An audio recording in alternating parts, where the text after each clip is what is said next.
So in this kind of in-between mini episode, or maybe even a prequel episode, I'm going to show you the setup for my bike and the gear for the following episode, where I'll be riding this bike up a mountain behind Los Angeles and camping along the way. If you want to see the following video of the ride up the mountain, then just be sure to hit the subscribe button so you'll be informed when my next videos drop. Okay, so as promised, I was going to let you know a little bit about my bike setup. If it was up to the bike shops, they would sell you the most expensive one usually and tell you that any other bike's going to break along the way. And my goal is to see if they're correct. We'll do a full tally at the end of the video and we can see, because I don't actually really know how much I've spent on it. So firstly, and I forgot to record this, the bicycle is obviously the first thing to start with. I found this bike originally $200 at Target, and secondhand I found it and negotiated it down to $80. When I got it, it was pretty much completely unused. And because I had no confidence in the store-bought brakes on this bike, next was the Shimano Ultegra BR-R8000 dual pivot rim brake calipers, which cost originally around $200 and something, but I managed to find them on eBay for a total, including shipping, of $109.49. So the next thing that I did was these, which are the Crank Brothers Mallet DH, I think they're called, but I think I spent around $150 on these, and which is a lot for a pair of pedals. But this little bad boy here clips into this little bad boy here, which means that I'm attached to my pedal as I'm riding, which of course gives me a little bit more ability to pull and push when I'm riding, so you get a much more dispersed coverage of the muscle groups that you're using. And I wanted a pair of shoes that look like shoes for when I was not riding, so I got myself these, which are a brand of Pearl Izumi. This bike rack here was $35 on Amazon. It is Ibera. Next upgrade that I did here was the gear set. First 6 that are here, and then there's a really big jump to the 7th.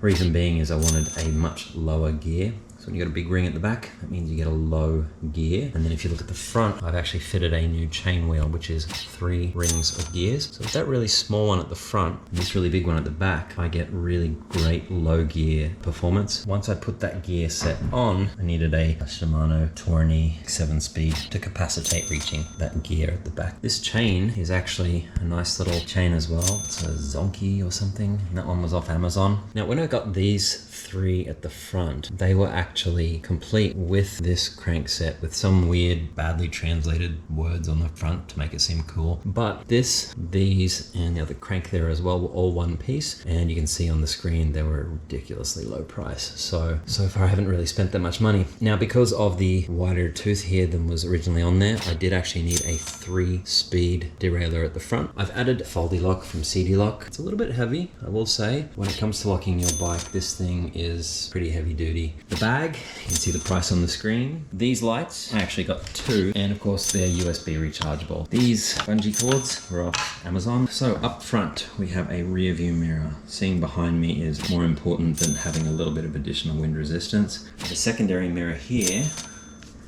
and I also have a mirror on the helmet here, so you can see that I can flip that around and see what's coming in behind me. Now this little bar along the top here, you see I don't have too much space that doesn't have the hand grips on it. I didn't want to have to remove or redo that, so I slid this little thing in here, giving me a little bit of extra mounting space. And on top of there, I've got the RAM mount, which the other part of that sits under this GoPro that I'm shooting on. And then the little front light there, which they were actually a gift from my mum and dad. Rest their souls, I miss them dearly. Then this one here is my Wahoo Element Bolt, which is a GPS and a ride tracker, which also links to this little tracker down here, which is the speed tracker. And then this little tracker here, which is the cadence tracker, which obviously tracks your pedal strokes. Then bags wise, I also got this little bad boy, Rock Bros, and they're quite cheap, and that will sit just here. This one allows me to have my batteries, cables, earphones, and this right here at the front is where the iPhone sits. So if any texts or calls come through, I can just look straight down and see what's coming in. And usually I leave it on silent because the texts will actually pop up and beep on the screen here, and then I can usually just dismiss them, or if I need to, I can pull over and deal with that. This thing is remarkably amazing. So you can see this section here actually adjusts. This little clip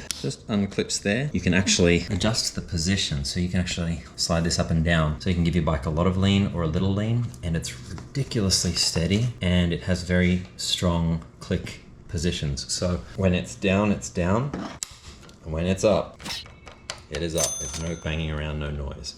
Very well worth the price rather than having your bike fall over here and there. This was a gamble. It was a little seat that I got because the one that came with this bike was Schwinn branded and pretty crappy. So basically I put this thing on there because it's got a little bit of a perineum cutout to reduce pressing on parts that shouldn't be pressed on, and a relatively soft exterior. It's cheap, it's Chinese. So far so good. And then bags wise, for my tours, this brand is Roswell. You can see I've got a handle here with the flat metal, front strap for the seat pole, the back strap for the back racks. I've got pretty sizable pockets on the back here, so big that I've actually got a folding tire in one and the other, and I've got a spare battery in there as well, and there's still plenty of room for me to stuff other things back there. On top of that, we've got the reflective gear at the back, just in the off chance I do end up riding at night time, but that's not how I like to roll. Over here, I've got a $30 tent from Target, and I basically took the tent poles, tent pegs, put them in the tent pole bag, and then I wrap the whole thing, and then I use these Velcro straps to hold it together nice and tightly, which minimizes the size and the footprint. And then this bad boy here is actually a sleeping bag from Coleman. It is covered in this stuff sack, which I have been very impressed with. And last but not least, of course, for cooking food on the road is my BioLite. This thing burns little twigs and allows you to cook on the road. So now you can see all those items and what the bike cost. It's a lot less than you'd actually just get a normal bike for. Here's some others on the screen that you can see and how much they would cost, but this one has come to this price. So yeah, it's a pretty cheap setup, but it's been doing very well. I've done a bunch of test rides around Hollywood and Studio City, and whenever the traffic's low, I get out there and just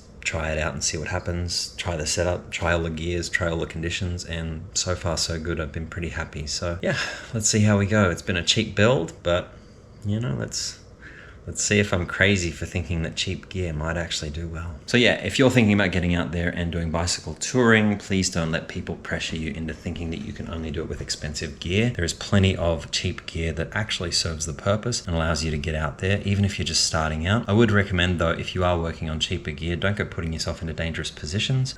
Big hills, fast speeds on cheap wheels. You do want to be monitoring your safety, keeping your eye on things, making sure you're always at a speed that you can come to a stop if anything goes awry. If you like what I've created here, simply hitting the like button does wonders for my channel and will be truly appreciated. If you'd like to see more from me, do feel free to hit subscribe so you can catch my videos as they release. And if you want to see them first, just hit the bell. Also, if you'd like to reach out, offer feedback, or even suggest some adventures for me, then simply drop it in the comments below and I'll be sure to get it. And if you'd like to truly support my adventures, then check out my Patreon link in the description below. Thank you so much for watching, and I'll see you on the next one.